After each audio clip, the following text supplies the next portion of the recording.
So, welcome to Jumbo IS and welcome to our lecture series called Daily News in Shorts. In this lecture series, we cover a particular day's current affairs in a very short span of time within 30 minutes so that you're left with some spare time in your day to cover other parts of your UPSC syllabus. You need time for that also, right? But you can't ignore current affairs and you have to cover them on a daily basis. So, we'll be covering every day's current affairs in a short span of time. Now, I say this always right at the beginning of the lecture. Just watching this lecture would be job half done because just after watching this, you need to revise it also because revision helps in remembering these current affairs for longer periods of time. And you can revise these current affairs from the notes provided by us, and those notes shall be shared on our Telegram platform. Where can you find our Telegram platform? Well, just below this video in the comment section, you'll find a link. Just click on that link and it will take you to our Telegram channel from where you can download the notes for this lecture. All right, let's begin today's discussion. But first, let's take a look at the topics we shall cover in today's lecture.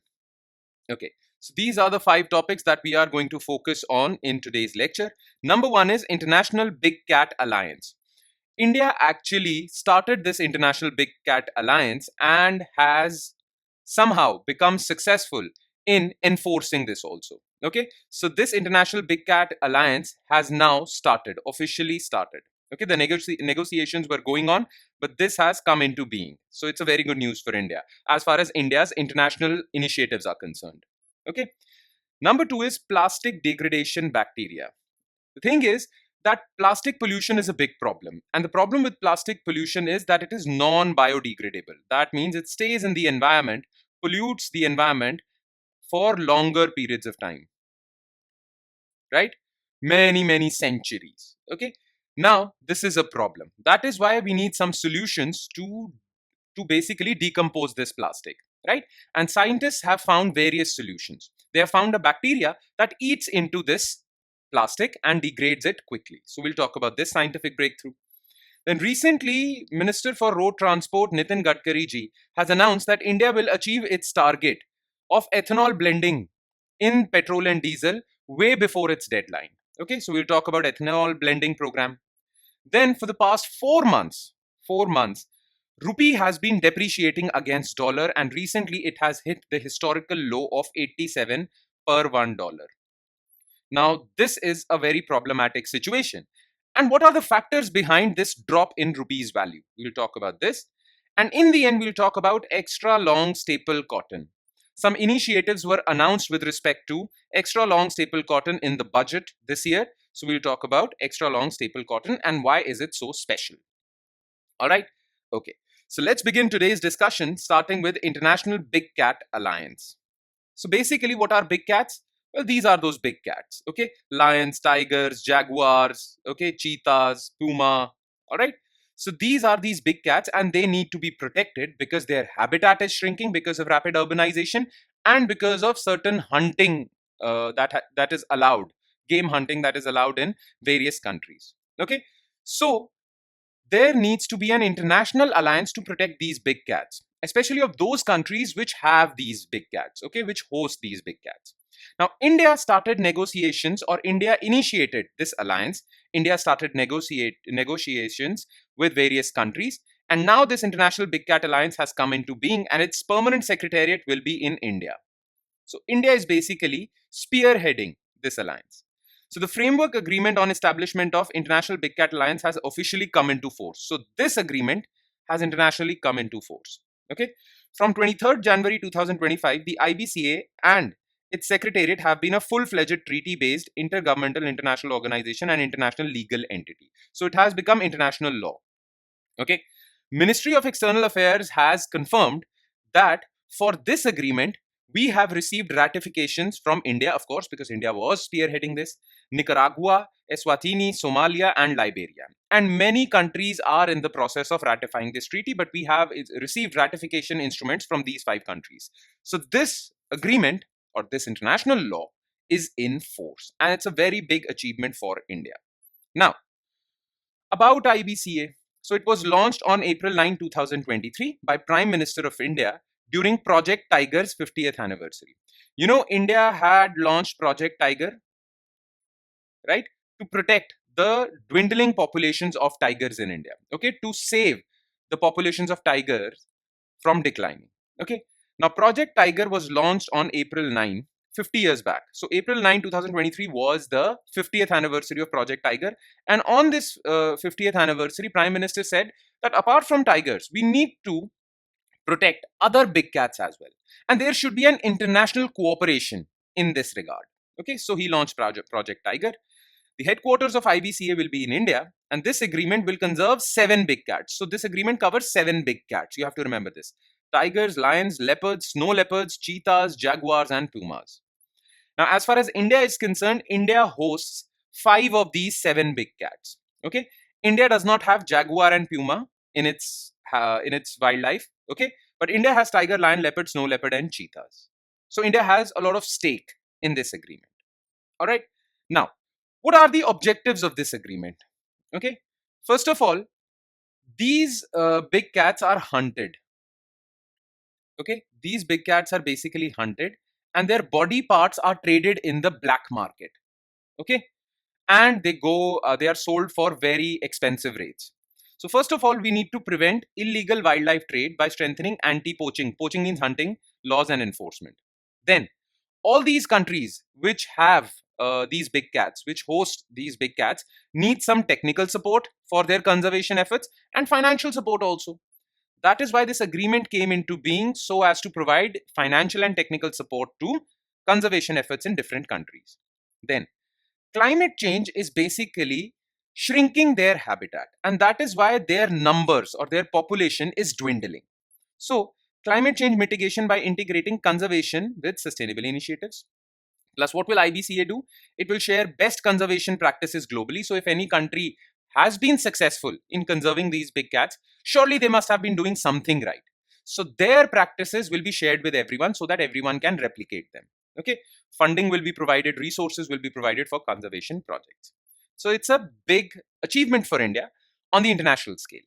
Okay, India is basically now basically hosting, or India is actually initiating international initiatives. This is good for India's soft power, at least. Okay, now let's move on to second news item, which is plastic degradation by bacteria. So, plastic waste has driven biologists to sustainable solutions because so much plastic is generated, wasted every year. Okay, because everything is surrounded with plastics and a lot of plastic waste is generated. The problem with plastic waste is that it is non biodegradable, and because of that, it persists in the environment for centuries. Okay, and it pollutes water, pollutes oceans, pollutes land, everything. Okay, now scientists have been working on degrading this plastic. Now, scientists have somehow become entrepreneurs in that regard also. Some of these scientists study bacteria that can chew up plastics. Some scientists work on enzymes that can basically degrade this plastic. Okay, so scientists are researching on bacteria that can degrade this plastic quickly, enzymes that can degrade this plastic quickly. Okay, multiple scientists have turned into entrepreneurs, starting companies to use their solutions on a large scale. Obviously, let's earn some money on it if we have discovered something big. Okay, now let's talk about plastic degradation by these bacteria or enzymes. So, up till now, many universities across the world, including Kyoto University of Tokyo, New York University, they have discovered some bacteria, okay, that can digest this plastic. Some universities have genetically modified bacteria so that it can become capable of digesting plastics. Okay, so these plastic degrading bacteria are Ideonella sakaiense. It was discovered in Kyoto University, Japan. X32 bacteria, Vibrio natriengens, Bacillus subtilis. These are the bacteria that can digest plastic. Then some scientists have discovered some enzymes also, okay, like PETase, MHATase, okay. These enzymes quickly degrade or dissolve plastic, and they can be used on a large scale. In fact, French company Cabios developed heat-stable PET degrading enzymes that break down 90% of PET bottles, plastic bottles, in 10 hours. So plastic can be degraded in 10 hours. That's a very big achievement. Okay, so this is a good thing. But there are some issues also. If scientists have found these ways of degrading plastic quickly, why are these ways not being employed on a large scale? Because there are some problems, especially with bacteria. What are those problems? Okay, First of all, bacterial degradation can take months to years. Enzyme degradation can take place in 10 hours, but bacterial degradation can take a long time. Plus, it is very difficult to produce bacteria, these plastic digesting bacteria, in such large quantities. Okay, it is very difficult because there is so much plastic in the world, and you need so much bacteria to digest all that plastic. Now, there comes the issue of scalability. Producing and deploying bacteria or enzymes at an industrial scale is costly. Selective efficiency, many strains work only on specific plastics. So some bacteria only work on some plastics, not all plastics, including some enzymes. Because PETase, this enzyme works only on PET plastic. Okay, PET bottles.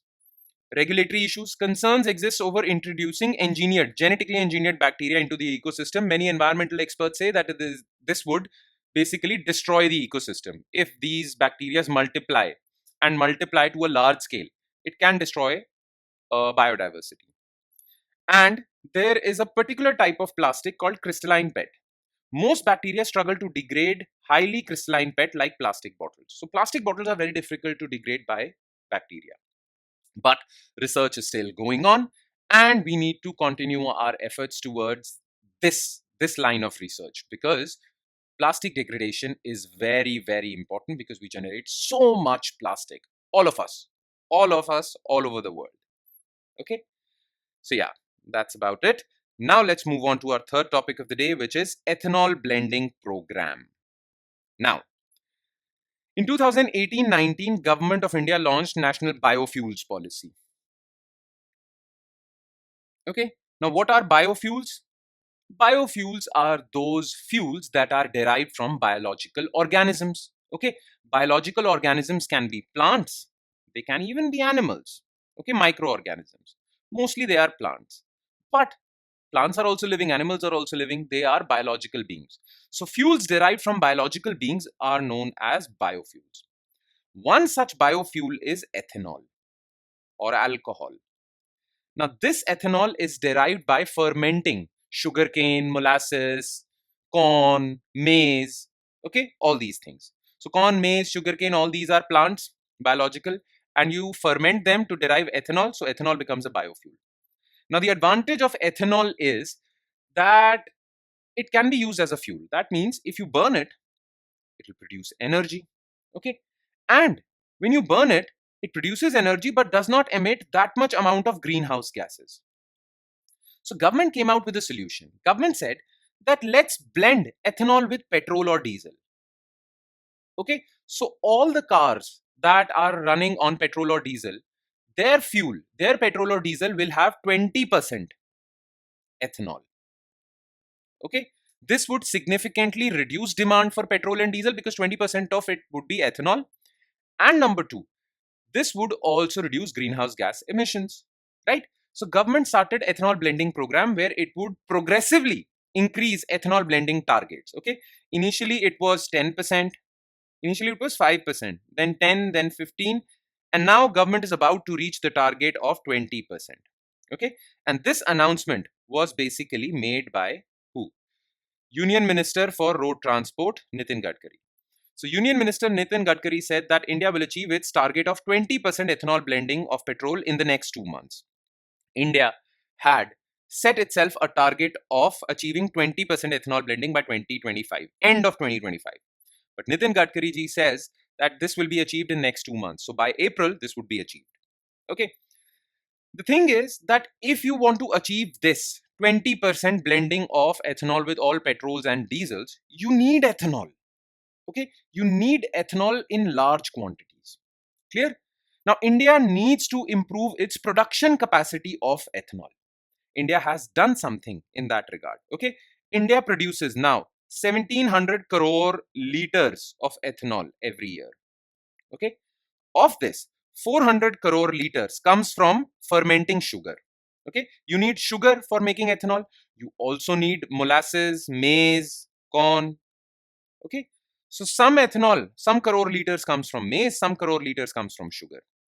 Okay, the reason is, the thing is that government does not want ethanol to come from sugar, or The government does not want sugar to be the largest contributor towards ethanol production because sugar is a food item. It will be used as a food item. And if most of the sugar is diverted towards ethanol production, then it would lead to supply shortage of sugar for food. Okay. And whenever there is shortage of supply, then prices rise. So this would make sugar expensive, which would really burden household budgets, especially of middle class and lower middle class, right? So government is thinking of other crops that are not staple diets or other plants that are not staple diets of Indian households. Okay. That is why maize is a good alternative. Clear? As the government had imposed curbs on allowing sugar and high quality molasses for ethanol production, maize imports started ramping up. So, government somehow put restrictions on usage of sugar or diversion of sugar towards ethanol production. Therefore, imports of maize increased because now ethanol was being produced by maize. All right, this is the entire situation. Now, about ethanol blending. Well, ethanol is a renewable biofuel blended with petrol to reduce crude oil dependency because India imports most of its crude oil. So, if we are using 20% ethanol, then that would reduce our demand for crude oil also, would reduce our import bill also. Okay, so this is one advantage. Second advantage is it would lower greenhouse gas emissions. And third advantage is it would promote energy security because India would have ethanol that would be used as fuel. Okay. Now, the government had set an ambitious target of achieving 20% blending by 2025. Okay, currently it is 15%. Now, for that, India's ethanol distillery should have a capacity of many crore liters. So, India's ethanol distillery capacity also expanded to 1600 crore liters, and the aim is to go to 1700 crore liters by 2025, by the end of this year. Now, this is National Biofuel Policy launched in 2018. It talked about not just ethanol, but exploring other types of biofuels also. Okay. But one target of this National Biofuel Policy was 20% blending of ethanol. But again, this policy is not just restricted to ethanol, it aims for producing other biofuels as well.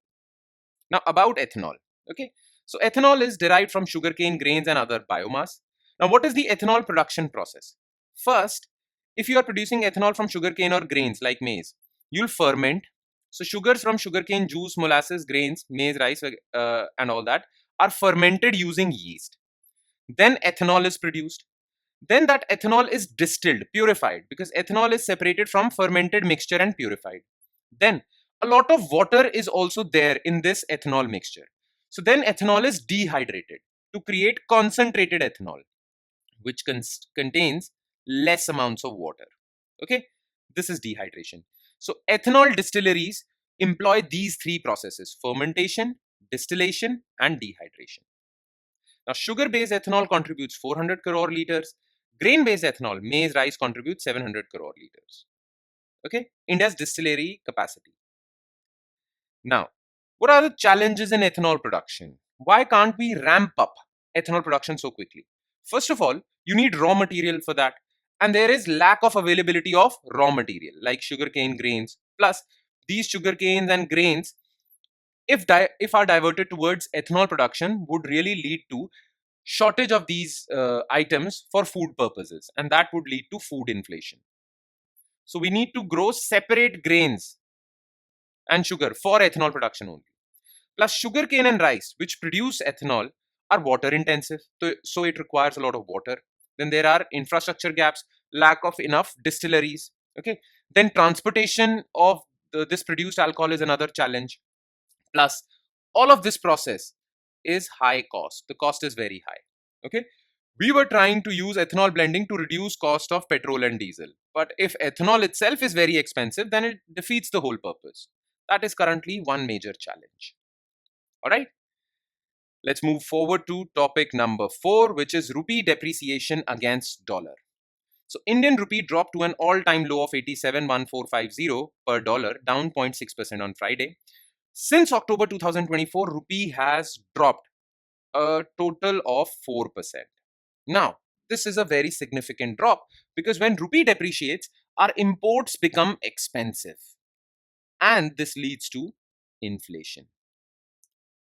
Okay, let's suppose you bought a pen worth rupees $1 from the international market. If this $1 is 80 rupees, then the cost of this pen in India would be 80 rupees. But if this is 87 rupees, then this pen would become expensive and would be 87 rupees, right? So imports become expensive because of rupee depreciation and leads to inflation. Now, why is rupee depreciating? Okay. Now, for that, to understand these reasons, you need to have some knowledge about economics. And you'll have that some knowledge when you'll cover economics lectures. But I'll try to explain these reasons in brief. Okay. But if you don't understand them, it's okay. You'll understand them once you have done your economics portion. So, number one reason is high trade deficit for India. So, India's imports are more than its exports, and India's imports have been rising and exports have been declining. This has caused trade deficit. And whenever imports are high, it creates demand for dollars, because if you have to import something from abroad, you need dollars. Okay. So if imports are high, your demand for dollars increases. When demand for anything increases, that thing becomes expensive. So dollar is becoming expensive from 80 to 87, right? Then US dollar in itself is strengthening. The thing is, whenever your country increases interest rates, okay, your currency becomes valuable. So US economy is seeing monetary tightening, reduction in supply of money, which has increased the interest rates. And rising interest rates in US has led to strengthening of dollar.